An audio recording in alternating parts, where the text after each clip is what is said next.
So we're at 175 BPM. The first sound here is the piano, which sounds like this.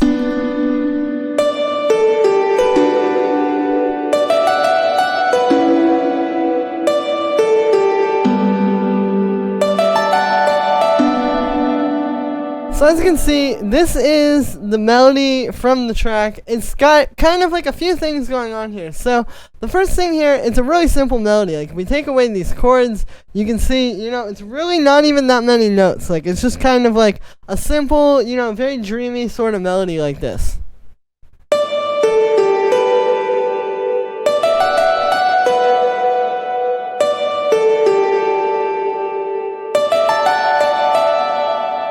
There's not really a whole lot to it, but the notes that are there are very powerful. So that's the first thing, is like, you really want to try to write like a powerful melody for the style. Like it can't just be a melody for a melody's sake. It has to really be something that would just be good if you were just hearing it on its own with no other chords or, cool production around it. The next thing that's happening here is you can see we also have the chords. So what these chords are doing is basically, if you look at the bass line here, this is the chord progression. So the chord progression to this track is G major, B minor, A major, and then E minor. However, if you look at the piano here, it's not actually playing those chords, and the reason why is because these are actually just the top two notes of the chord. So if you look at this, if I bring in these bottom notes here, all of a sudden now these look a lot more like the chords I just described. You can see we have a G major, B minor, A major, and then an E minor.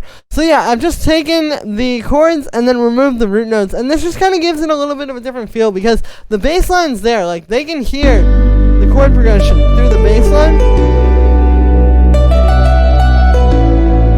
So if you can hear something else happening like in this one, it's kind of breaking it up musically a little bit that way.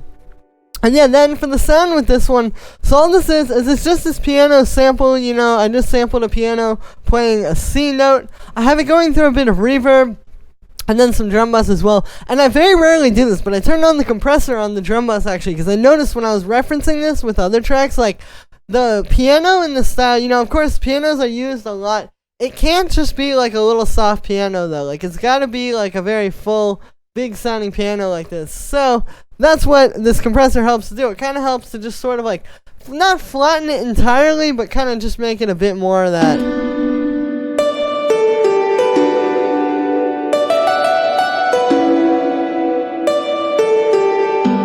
If I turn this off, you can hear it just doesn't jump out as much. And the last thing here is an EQ, just cutting out the lows. I actually cut this higher than I usually would. Usually I like to kind of let it breathe a little, like down there. But the problem is that this bass line is really mostly happening in that range. Like that's really what you're hearing in the bass line. So I cut this a bit higher, like up to here, to make room for the bass. And yeah, then we have this vocal atmosphere. So this is just this sample. I'll play you the original sample so you can hear it. So it's just a short like sample, like just someone yelling. And I've taken in here and then we're just looping it over and over like this. And then the real thing with this one just comes with the effects. You can see like we have an auto pan on here. So what this auto pan is doing is it's actually just messing with the volume here because we have the phase on 0. So it's just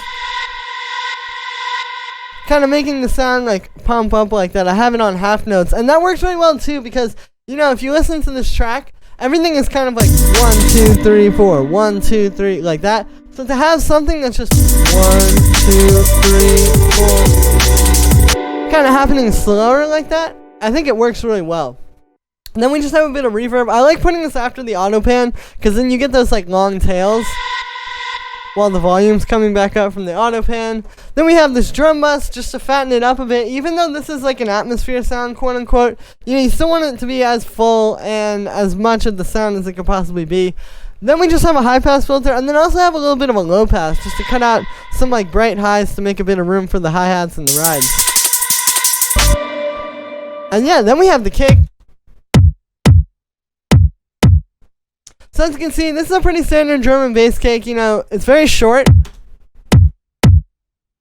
and punchy like this. You can see I just have it going through a bit of drum bus. I have a bit of the boom turned on as well, and then that's tuned to E, which is the key that we're in.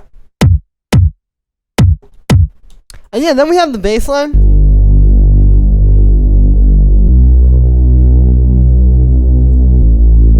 So like I said, notes wise, this is really just playing the chord progression, you know, just these long held out notes. It glides really nicely like underneath the really fast beat to just kind of have a slower bass like this. But for the sound with this one, it's actually 2 layers. So we have our Reese bass. That's kind of the bass that you hear. And then I have a sub.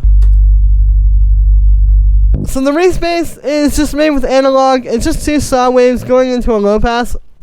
Which you can see the low pass has the frequency set there and then the resonance there. So it's a little bit making it deeper, but still letting through some of those higher frequencies and mid-range frequencies. Then we just have the amp envelope like that, and then I just have a bit of unison. And then I have this high-pass filter just to make this really only in like the mid-range and the low mid-range. You know, we didn't want this one to clash with the lows, because then we have the sub. So this just holds down that like solid fat low end, and all this is, it's just a sine wave with a little bit of FM from a second sine wave. So here's without the second sine wave, and then with it, it's just a little bit more harmonic content, which kind of helps glue it to the main bass, or to the Reese bass I should say, and kind of helps to just make it all sound like one big fat bass. And then we just have that going into a bit of drum bus, just to glue those 2 layers together and make it really fat. And then on the group of the lows, we just have a bit of saturation actually. So without this, and with it, you can hear, you know, it doesn't do a whole lot because I have that bass frequency down and the output is down a little bit. But it just gives these a little bit more of like glue together so that the kick and bass kind of sound more cohesive and your overall low end is a lot stronger. Then we have the snare.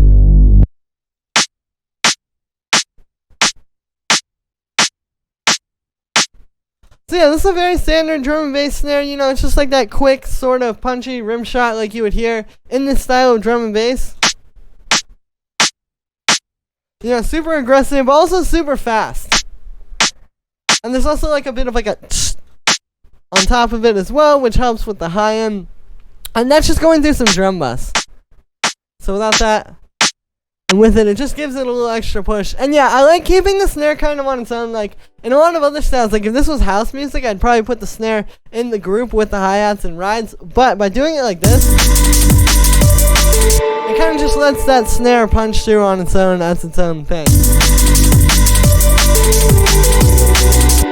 And yeah, and then the last thing we have down here are the hi-hats and the rides. So here's what that sounds like. So we have a few different things happening here. First, we have the shaker loop, which just gives us like a quick, and then that's going with this tambourine loop, which you can hear has like nice high end, but it doesn't have the like to it. So then we put those together. So those are happening kind of as one just solid like loop. Then we have this hi-hat. Just playing like you can see the velocity work on that one. Every other note is or every first note, I guess I should say, is a little bit quieter. Then we have this roll. So that's like the like that, you know, that's a very standard drum and bass sound, so that's in there.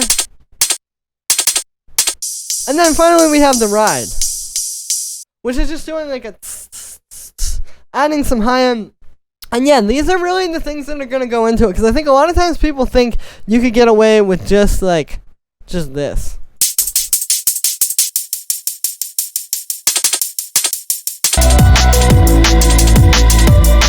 Or even like just this. But listen to how much more just sound there is, and how much better it sounds when I add everything.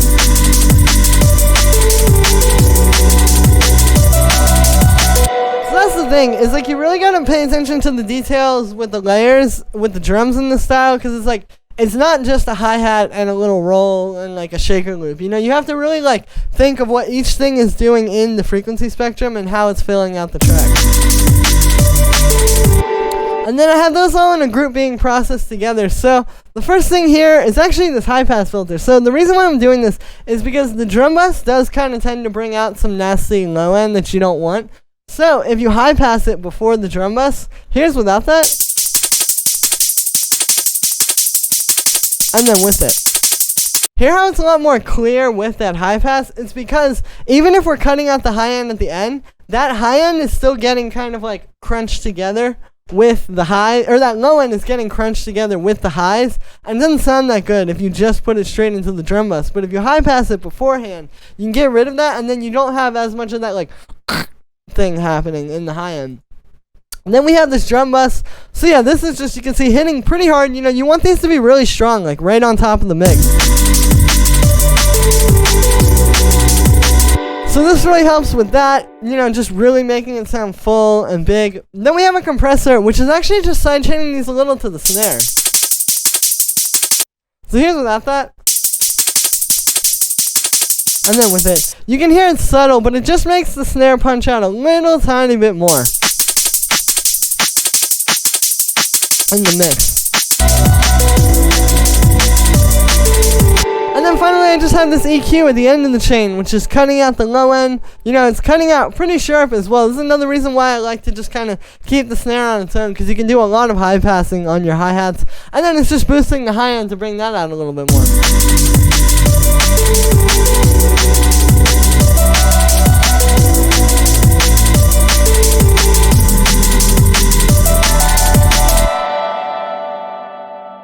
And yeah, so that is it for this one, guys. I hope you enjoyed. As always, make sure to like this video as well as subscribe. And let me know what you think of this video in the comments. Like I said in the beginning, you can get the full project file, samples, MIDI, presets, everything like that from this video is available right at the top of the description. And if you're a patron on my Patreon, check there because it's already available. And yeah, thank you so much, everybody, for all the support. Everybody who's been picking up the sample packs lately and all that. And even just liking and commenting on these videos.